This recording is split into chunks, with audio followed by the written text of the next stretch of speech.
Hello. Today we're going to talk about a voice-to-text e-reader called Natural Readers. And it's an online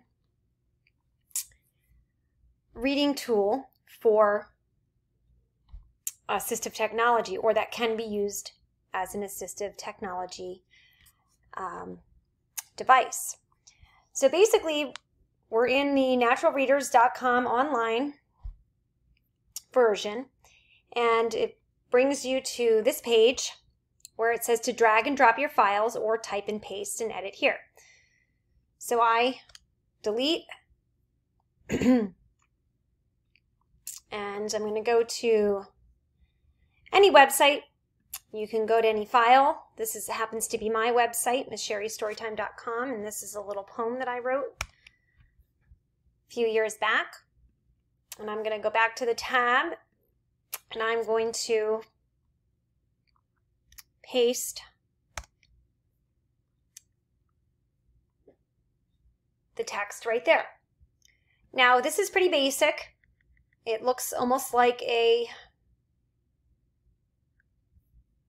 basic notes or Word document, word processing document, similar to Notes in iOS and Mac. And what's good about this one is that it's kind of like a notepad. So you can make the text bigger, you can edit it, you can move it like this.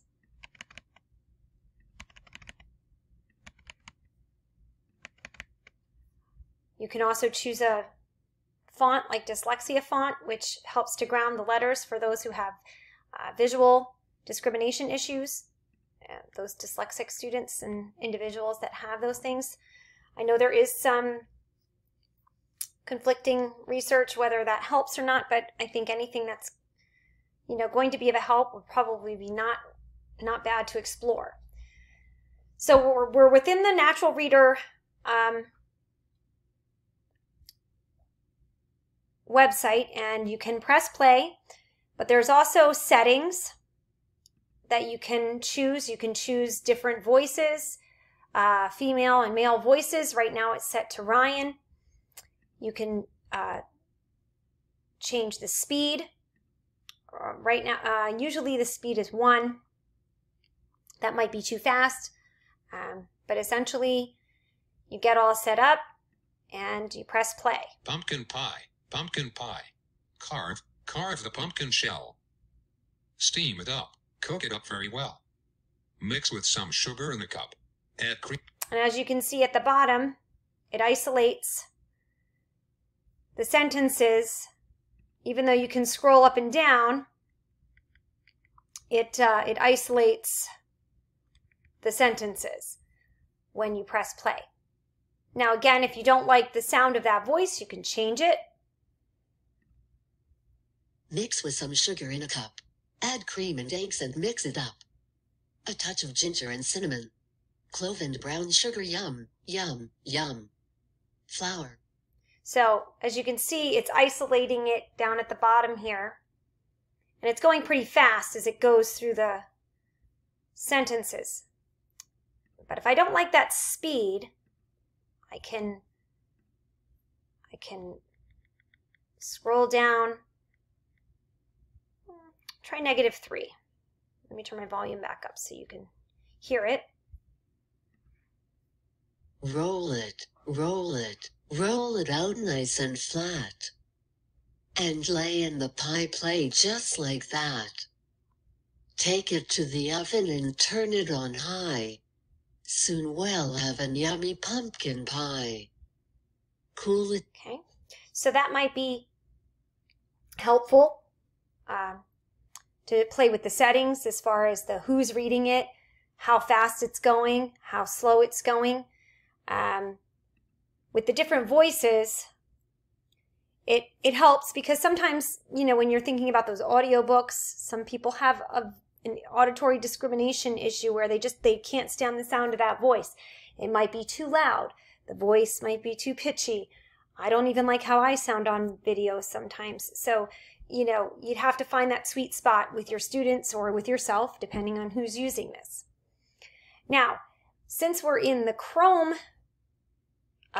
browser, something that's really nice is you can go to any website, and because we're in Chrome here, we have the extension, and you can open up the Natural Reader extension in any web page and an email, and you can turn it into an immersive reader, and it will minimize the distractions. It doesn't say that it will, but it will minimize the distractions. And again, you can play with the text preferences. You can't change the text, but you can definitely change whether they're grounded or not, whether they're spaced out or not.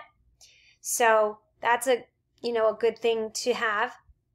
And then once you're done with your text preferences, rain, rain, rain, rain, rain, rain, go away. There's a hole in my rain boots anyway. I want to stomp in puddles, not stay in and muddle. We can't play outside and have to. Again, if you don't like that voice, you can play with the settings. You can change who's reading it.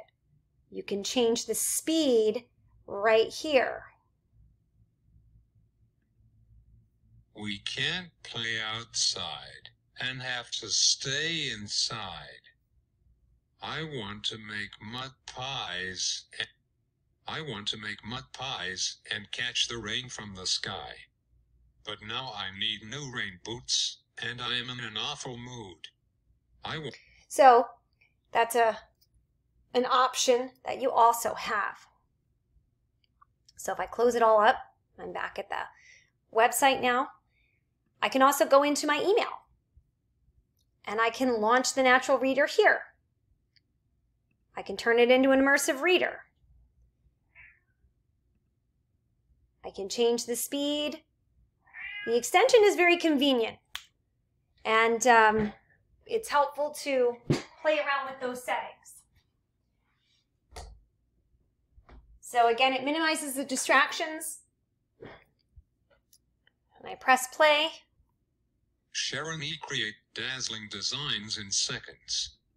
Allies from Infogram. Hello at Infogram. And it's going to read all the internet jargon as well. 2021, 2:35 p.m. 1 day ago. To me. Create dazzling designs with ease. Add life to your projects with these easy-to-use design features. Remove the background of your images in just one click. Okay.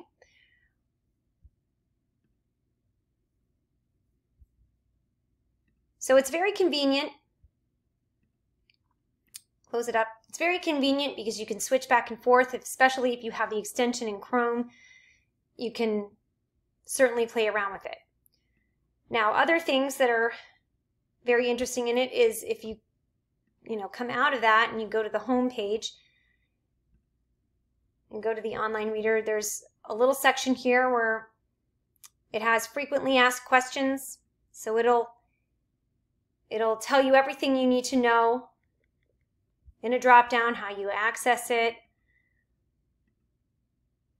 how you do it from different browsers, which browsers are supported. So it would be probably helpful to go through it, figure it out. One thing that I haven't figured out, I probably shouldn't admit this, is I haven't figured out how to actually open the document. And I mean, I know how to open any document, so I can open any document and upload my documents, but I don't know how to open a Google document in there. So if anybody has any tips on that, please let me know, although I probably could go to technical assistance and figure that out as well. But that is, in essence, how the Natural Reader Immersive Reader works. It's pretty basic. Like I said, it doesn't have too many distractions, and it actually has a way to turn off distractions, which is just like the Microsoft Immersive Reader is. So that is a little bit about the Immersive Reader called Natural Readers. It's available online. You just have to sign up, and It works on Androids, iOS. It works on, and it gives you different options, whether you're going to use it for personal use, commercial use, or you're going to use it on an iOS or a Mac or an Android. So it's available on other devices besides desktops and laptops. So that is a little bit about the Natural Reader's Immersive Reader, which might be a good low-cost assistive technology tool for yourself or your students.